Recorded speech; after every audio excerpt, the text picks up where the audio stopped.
എൻ്റെ പേര് മെറിൻ. ഞാൻ കോട്ടയത്തു നിന്ന് വരുന്നു. ഞാൻ 2022 ജൂലൈ 3-ാം തീയതി ഇവിടെ വന്ന് ഉടമ്പടി എടുത്തായിരുന്നു. ഞാനിപ്പോൾ ഇവിടെ നിൽക്കുന്നത് എൻ്റെ അമ്മയുടെ ആങ്ങളയുടെ മകൾ, എൻ്റെ അനീത്തിയാണ് കൂടെയുള്ളത്. അമ്മയുടെ ആങ്ങളയുടെ വൈഫും ഉണ്ട്.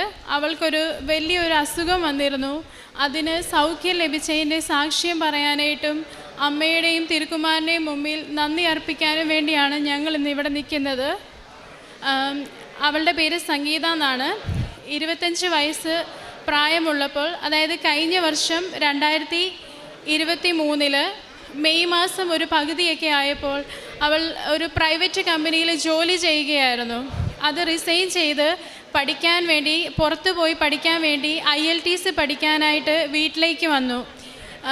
ഡിസംബർ മാസത്തിലാണ് അവൾ ജോലി റിസൈൻ ചെയ്ത് വന്നത്.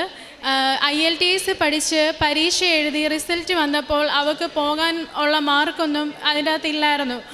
മാർക്ക് കുറഞ്ഞതിൻ്റെ ഒരു വിഷമമായിരിക്കുമെന്ന് ഞങ്ങൾ ആദ്യം വിചാരിച്ചത്. ഒരാഴ്ച കഴിഞ്ഞപ്പോൾ അവൾക്ക് പെട്ടെന്നൊരു മാറ്റം, സ്വഭാവത്തിൽ മാറ്റം, പരസ്പര വിരുദ്ധമായി പെരുമാറുന്നു. ഉറക്കത്തിൽ നിന്ന് എഴുന്നേറ്റ് വന്ന് ഹാളിൽ രാത്രി പാതിരാത്രി 1 മണിക്കും 2 മണിക്കുമൊക്കെ എഴുന്നേറ്റ് വന്ന് തന്നെ ഇരിക്കും. പെട്ടെന്ന് കൂടെ കിടക്കുന്ന അനീത്തി കൂടെ കിടക്കുന്നുണ്ട്. അവൾ കാണാതെ വരുമ്പോൾ പെട്ടെന്ന് പോയി നോക്കുമ്പോൾ ഹോളിൽ ഒറ്റയ്ക്കിരിക്കുന്ന കാണും. ഭയങ്കര വിഷമം.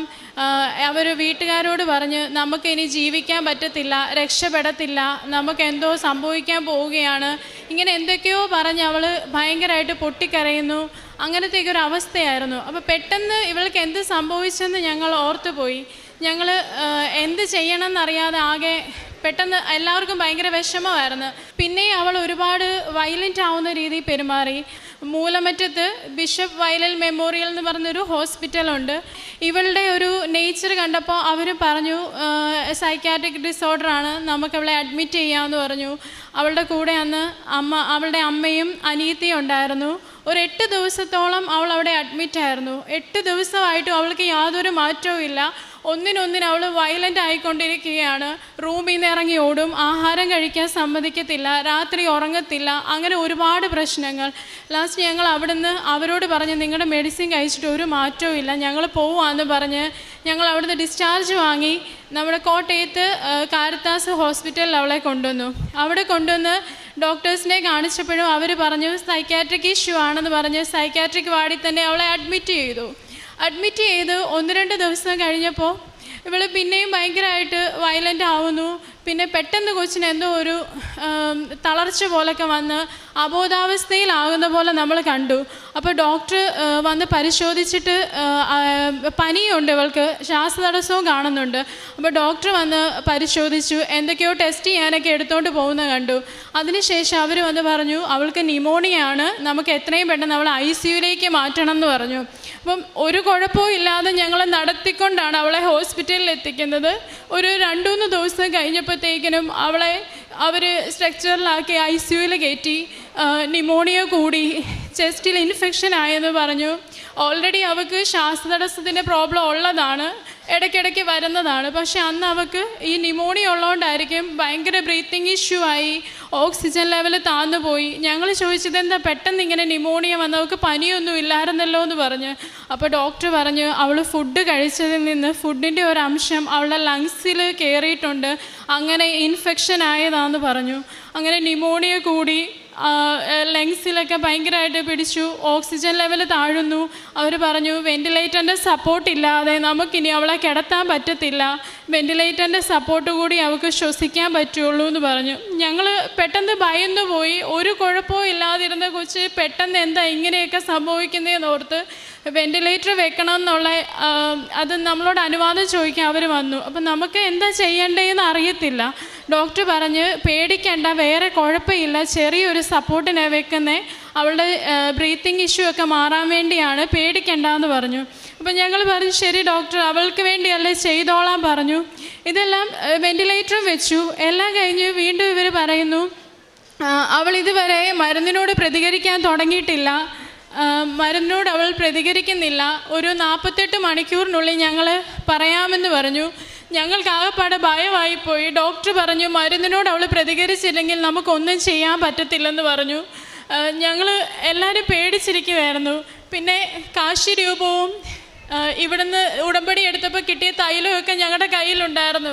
അപ്പോൾ ഡോക്ടർ ICUവിൽ നമുക്ക് കയറാൻ പറ്റുന്ന സമയങ്ങളുണ്ട്. വൈകുന്നേരം 5 മണി, രാവിലെ 8 മണി, ആ സമയത്തൊക്കെ 5 മണിയായപ്പം ഞങ്ങൾ ആരോടെങ്കിലും കയറിക്കോളാൻ പറഞ്ഞു. അപ്പോൾ അവളുടെ അമ്മായി പെട്ടെന്ന് കയറി കാശിരൂപം അവളുടെ തലയണയുടെ അടിയിൽ വെച്ചു. അന്നേരം തന്നെ തൈലം നെറ്റിയിൽ കുരിശ് വരച്ചു, പ്രാർത്ഥിച്ചിട്ട് ഇറങ്ങി വന്നു. ഞങ്ങളോട് പറഞ്ഞു അവളുടെ അവസ്ഥ കണ്ടാൽ നമുക്ക് സഹിക്കാൻ പറ്റില്ല, അബോധാവസ്ഥയിലാണ്, ഞാൻ വിളിച്ചിട്ട് എന്നെ നോക്കുന്നില്ല എന്നൊക്കെ പറഞ്ഞു. 24 മണിക്കൂറെന്ന് പറഞ്ഞത് 24 മണിക്കൂർ പൂർത്തിയാവുന്നതിന് മുമ്പ് അവൾ മെഡിസിനോട് പ്രതികരിക്കാൻ തുടങ്ങി. അതിനോടകം ന്യൂറോയുടെ ഡിപ്പാർട്ട്മെൻറ്റിലുള്ള ഡോക്ടർ ICUവിൽ വന്ന് ഇവളെ കണ്ടപ്പോൾ ഡോക്ടറിന് എന്തോ ഡൗട്ട് തോന്നി, ഇവൾക്ക് വേറെ എന്തോ ഇഷ്യൂ ആണെന്ന്. ഡോക്ടർ അത് കണ്ടുകൊണ്ട് ഇവൾ ICU കിടന്ന് കൈ പൊക്കുന്നു, എന്തോ ഒരു ഹാലൂസിനേഷൻ സ്റ്റേജ് പോലെ പെരുമാറുന്നു. അത് കണ്ടിട്ടാണ് ഡോക്ടർ അവളുടെ ഒരു ബ്ലഡ് ടെസ്റ്റിന് അമൃത ഹോസ്പിറ്റലിലേക്ക് അയച്ചു. അപ്പം ഞങ്ങളോട് പറഞ്ഞു അതിൻ്റെ ടെസ്റ്റ് അമൃതയിൽ മാത്രമേ ചെയ്യുള്ളൂ, നമുക്ക് ഒരു ദിവസം കഴിഞ്ഞ് റിസൾട്ട് കിട്ടുകയുള്ളൂ. ആ റിസൾട്ട് വരുമ്പം ഡോക്ടറിനൊരു രോഗത്തെപ്പറ്റി സംശയമുണ്ട്, ആ രോഗമാണെങ്കിൽ നമുക്കൊന്ന് അവളെ സ്കാൻ ചെയ്യേണ്ട വരും. സ്കാൻ ചെയ്യുമ്പോൾ ആ സ്കാനിങ്ങിൽ എന്തെങ്കിലും കുഴപ്പമുണ്ടോ എന്നും കൂടെ നമുക്കറിയണം. അതിനാദ്യം ബ്ലഡ് ടെസ്റ്റിൻ്റെ റിസൾട്ട് വരണം എന്ന് പറഞ്ഞു. ബ്ലഡ് ടെസ്റ്റിൻ്റെ റിസൾട്ട് ഡോക്ടർ പറഞ്ഞതിലും മുമ്പ് തന്നെ ഒരു ദിവസം കഴിയുമെന്ന് പറഞ്ഞു. അതിന് മുമ്പ് തന്നെ റിസൾട്ട് കിട്ടി. ഡോക്ടർ പറഞ്ഞു ആ റിസൾട്ട് പോസിറ്റീവാണ്. അത് ഞങ്ങൾ ചോദിച്ചു അത് എന്താണെന്ന് ചോദിച്ചപ്പോൾ പറഞ്ഞത് ഓട്ടോ ഇമ്മ്യൂണോ എൻസെഫലൈറ്റിസ് എന്ന് പറയുന്ന ഒരു രോഗബാധിതയാണെന്ന് പറഞ്ഞു. നമ്മൾ ആദ്യമായിട്ടാണ് അങ്ങനെ ഒരു പേര് കേൾക്കുന്നത്, എന്താണോ എങ്ങനെയാണോ ഒന്നും അറിയത്തില്ല. അപ്പോൾ ഡോക്ടർ പറഞ്ഞു ഇത് ഒന്നെങ്കിൽ പരമ്പരാഗതമായിട്ട് ചിലർക്ക് വരാം, ഞങ്ങളുടെ കുടുംബത്തിലൊന്നും അങ്ങനെയൊന്നും ആർക്കും ഇതുവരെ അങ്ങനെ ഒരു അസുഖം വന്നതായിട്ട് കേട്ടിട്ടില്ല. അപ്പോൾ ഡോക്ടർ പറഞ്ഞത് ഇത് വരാൻ സാധ്യത ഒന്നെങ്കിൽ ഇവൾക്കൊരു സിസ്റ്റോ എന്തെങ്കിലും വയറിനുള്ളിൽ കാണും, യൂട്രസിലോ ഓവറിയിലോ നമുക്കറിയത്തില്ല, അതിനാണ് സ്കാൻ ചെയ്യണമെന്ന് പറയുന്നതെന്ന് പറഞ്ഞു. ഡോക്ടർ സ്കാനിങ്ങിന് കൊണ്ടുപോയി അതിനുശേഷം സ്കാൻ ചെയ്തപ്പോൾ ഞങ്ങളോട് പറഞ്ഞു അവളുടെ ഒരു ഓവറിയിൽ സിസ്റ്റ് ഉണ്ട്, അത് ജന്മന ഉണ്ടായ സിസ്റ്റാണെന്ന് പറഞ്ഞു. പക്ഷേ ഇന്നേ വരെ ഒരു അസുഖവും വരാത്ത കുഞ്ഞായതുകൊണ്ട് നമ്മൾ ഇതുവരെ ഒരു സ്കാനിങ്ങോ ഒന്നും ചെയ്തിട്ടില്ല. ഇങ്ങനെ ഒരു സിസ്റ്റ് ഉള്ളതായിട്ട് നമുക്ക് അറിവുമില്ലായിരുന്നു. അപ്പോൾ ഡോക്ടർ പറഞ്ഞത് ആ സിസ്റ്റ് വളർന്ന് ആ സിസ്റ്റിൽ നിന്ന് ഇൻഫെക്ഷൻ കയറി അവളുടെ ബ്രെയിനിൽ പിടിച്ചതാണ് രോഗകാരണം, അങ്ങനെയാണ് ഇവൾക്ക് ഈ അസുഖമുണ്ടായെന്ന് പറഞ്ഞു. അതുവരെയും നമ്മൾ വിചാരിച്ചിരുന്നത് അവൾക്ക് എന്തോ സൈക്യാട്രിക് പ്രോബ്ലം ആണെന്നാണ്. അപ്പോൾ ഡോക്ടർ പറഞ്ഞത് അതൊന്നുമല്ല, അവൾക്ക് ഇങ്ങനെ ഒരു ഇൻഫെക്ഷൻ ബ്രെയിനിൽ വന്നതുകൊണ്ടാണ് അവൾ അബ്നോർമലായിട്ട് പെരുമാറിയത്, അവൾക്ക് ഇതിനെപ്പറ്റി ഒന്നും അറിയത്തില്ല, ഇപ്പോൾ അവൾ അബോധാവസ്ഥയിലാണ്. ഈ ചികിത്സ ചെയ്യണമെങ്കിൽ നമുക്ക് ഒരുപാട് പൈസ ചിലവാകും, എങ്ങനെ പോയാലും ഞങ്ങൾ ചോദിച്ചു എത്രയാവും ഡോക്ടർ പറഞ്ഞു ഒരു 10-15 ലക്ഷം രൂപയിലും മിനിമം ആകും, അതിൽ കൂടുതലായാലേ ഉള്ളൂ, ഉറപ്പ് പറയാൻ പറ്റില്ല എന്ന് പറഞ്ഞു. അപ്പം ഇവളുടെ ഫാദർ, എൻ്റെ അച്ചാച്ചൻ ഒരു ഓട്ടോ ഡ്രൈവറാണ്, ഞങ്ങൾക്ക് ഒത്തിരി ഇതൊന്നും ഉള്ള ഫാമിലി അല്ല. പക്ഷേ എന്താണേലും കുഞ്ഞിനെ സുഖപ്പെടുത്തി കിട്ടണം. ഞങ്ങൾ ഡോക്ടറോട് പറഞ്ഞു ചികിത്സ കണ്ടിന്യൂ ചെയ്തോളൂ, നമുക്ക് നോക്കാമെന്ന് പറഞ്ഞു. അങ്ങനെ ഡോക്ടർ ചികിത്സ കണ്ടിന്യൂ ചെയ്യാൻ തുടങ്ങി. അപ്പം ഈ ഓവറിയിലുള്ള സിസ്റ്റ് സർജറി ചെയ്ത് കളഞ്ഞെങ്കിൽ മാത്രമേ ഇവളുടെ ഈ ബ്ലഡിലുള്ള ഇൻഫെക്ഷൻ കുറയ്ക്കാൻ പറ്റുള്ളൂ. ആ ഇൻഫെക്ഷൻ കുറയണമെങ്കിൽ ഒരു ദിവസം 62,000 രൂപ വില വരുന്ന ഇഞ്ചക്ഷൻ എടുക്കണം. ആ ഇഞ്ചക്ഷൻ എടുത്ത് 5 ഇഞ്ചക്ഷൻ എടുത്ത് ഇൻഫെക്ഷൻ കുറയുന്നതിനോടനുസരിച്ച് നമുക്ക് സർജറിയുടെ ഡേറ്റ് ഫിക്സ് ചെയ്യാമെന്ന് പറഞ്ഞു. അങ്ങനെ 5 ദിവസം ആ ഇഞ്ചക്ഷൻ എടുത്തു. 5 ദിവസം ഇഞ്ചക്ഷൻ എടുത്തു കഴിഞ്ഞപ്പോൾ ഡോക്ടർ പറഞ്ഞു നമുക്ക് സർജറി ചെയ്യാം, സർജറി ചെയ്തിട്ട് ആ സിസ്റ്റ് റിമൂവ് ചെയ്യാം, അപ്പോൾ തന്നെ അവൾ പകുതിയോളം ബെറ്റർ ആകുമെന്നാണ് ഞങ്ങൾ വിചാരിക്കുന്നതെന്ന് പറഞ്ഞു. അപ്പോൾ ഡോക്ടർ ഞങ്ങളോട് പറഞ്ഞ് ഓവറി മിക്കവാറും റിമൂവ് ചെയ്യേണ്ട വരും, അത് മാറ്റാതെ പറ്റത്തില്ലെന്ന് പറഞ്ഞ്. ആ ഓവറി നിറഞ്ഞിരിക്കുന്ന ഒരു സിസ്റ്റാണെന്നാണ് ഡോക്ടർ പറഞ്ഞത്. ഞങ്ങൾ പറഞ്ഞു എന്താണെന്ന് വെച്ചാൽ ചെയ്തോ ഡോക്ടർ, അത് മാറിയിട്ടാണേലും അവളുടെ അസുഖം മാറട്ടെന്ന് പറഞ്ഞു. അപ്പോഴും നമ്മൾ പ്രാർത്ഥിച്ചു, അമ്മ മാതാവേ അവളുടെ ഓവറിക്കൊന്നും വരരുത്, അവൾക്ക് ഒരു കുഴപ്പവും വരാതെ ഞങ്ങൾക്ക് തിരിച്ചു കിട്ടണമെന്ന് ഞങ്ങൾ പ്രാർത്ഥിച്ചു. അവളുടെ സർജറി കഴിഞ്ഞപ്പോൾ ഡോക്ടർ പറഞ്ഞു ഓവറി റിമൂവ് ചെയ്യേണ്ട വന്നില്ല, ഓവറിയിൽ നിറഞ്ഞിരിക്കുന്ന ഒരു സിസ്റ്റാണ്, അങ്ങനെ ഇതുവരെ ഞാൻ ചെയ്തിട്ടില്ല, ആദ്യമായിട്ടാണ് ആ സിസ്റ്റ് മാത്രമായിട്ട് റിമൂവ് ചെയ്യാൻ പറ്റി, ഓവറി എടുത്ത് കളയേണ്ട വന്നില്ല എന്ന് പറഞ്ഞു. അങ്ങനെ ഓവറി റിമൂവ് ചെയ്യാതെ സർജറി സക്സസ് ആയി.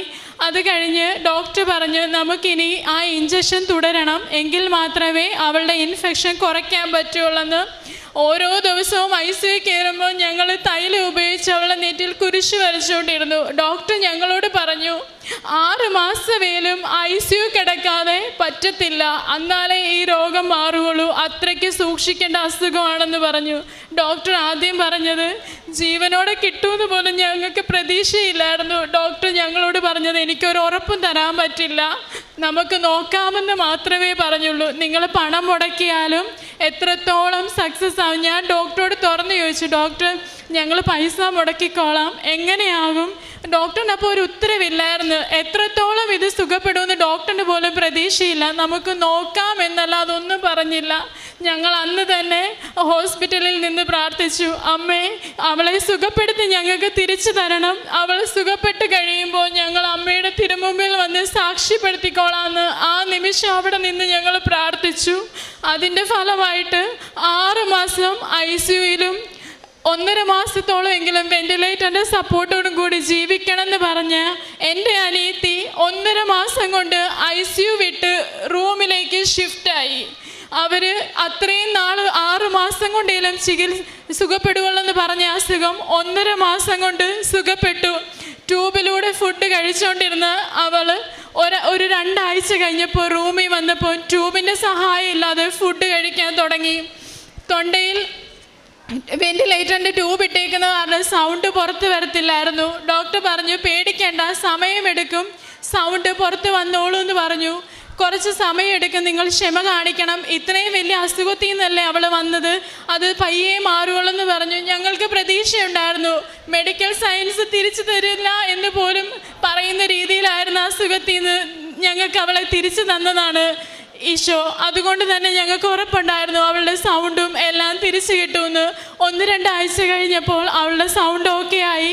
ചെറിയ ചെറിയ അടപ്പുണ്ടായിരുന്നു, അത് കഴിഞ്ഞത് തെളിഞ്ഞു വന്നു. അങ്ങനെ സൗണ്ട് ശരിയായി, ആരോഗ്യം ശരിയായി. കഴിഞ്ഞ 3 മാസത്തിനുള്ളിൽ കഴിഞ്ഞ 3 മാസത്തിന് മുമ്പ് ഞങ്ങൾ ഡോക്ടറെ പോയി കണ്ടപ്പോൾ അവൾക്കിനി ഒരു മെഡിസിനും കൊടുക്കണ്ട എന്ന് പറഞ്ഞു, ഒരു ട്രീറ്റ്മെൻറ്റും വേണ്ട.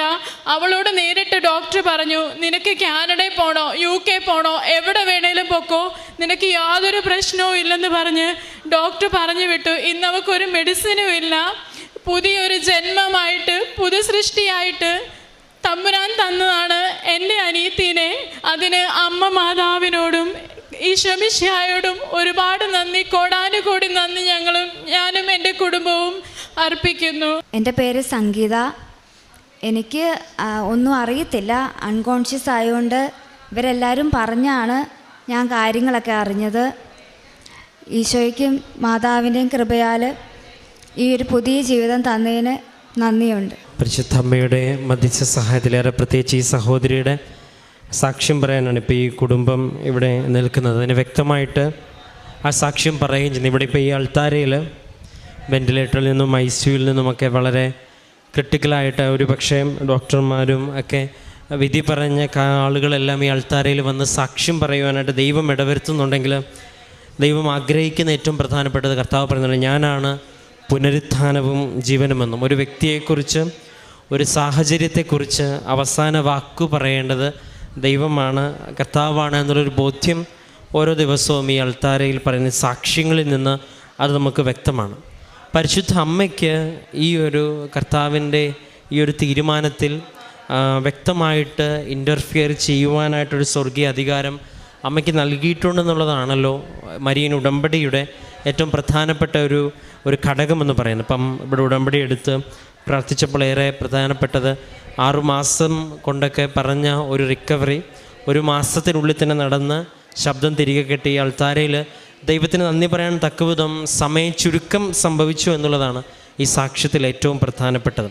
ഇപ്പോൾ ഹൃദയം നുറുങ്ങിയുള്ള നമ്മുടെ പ്രാർത്ഥനയും ഉടമ്പടിയിലൂടെ നമ്മുടെ പ്രാർത്ഥനയും പരിശുദ്ധ അമ്മ ഇത്തരണത്തിൽ ദൈവാനുഭവത്തിൻ്റെ വലിയ അനുഭവങ്ങളാക്കി ഈ അൾത്താരയിൽ എത്തിക്കുമ്പം വീണ്ടും പ്രത്യക്ഷീകരണത്തിൻ്റെ വലിയ അനുഭവം ഈ ലോകത്തിന് മുമ്പിൽ പ്രഖ്യാപിക്കുവാനായിട്ട് ഈ ഒരു കുടുംബത്തിന് സാധിച്ചതിനെ പ്രതിയും ഇവർക്ക് ലഭിച്ച എല്ലാ സൗഖ്യത്തിനെയും പ്രതി നമുക്ക് കരങ്ങളടിച്ച് ദൈവത്തിൻ്റെ നാമം മഹത്വപ്പെടുത്താം. അത്യപൂർവ ദൈവാനുഭവങ്ങൾ ഇനി നിങ്ങൾക്കും സ്വന്തം.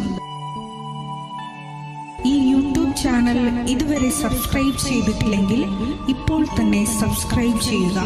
ഈ വീഡിയോ ഇപ്പോൾ തന്നെ നിങ്ങളുടെ സുഹൃത്തുക്കൾക്ക് ഷെയർ ചെയ്തുകൊണ്ട് കർത്താവിൻ്റെ പ്രേക്ഷിതരാകുക.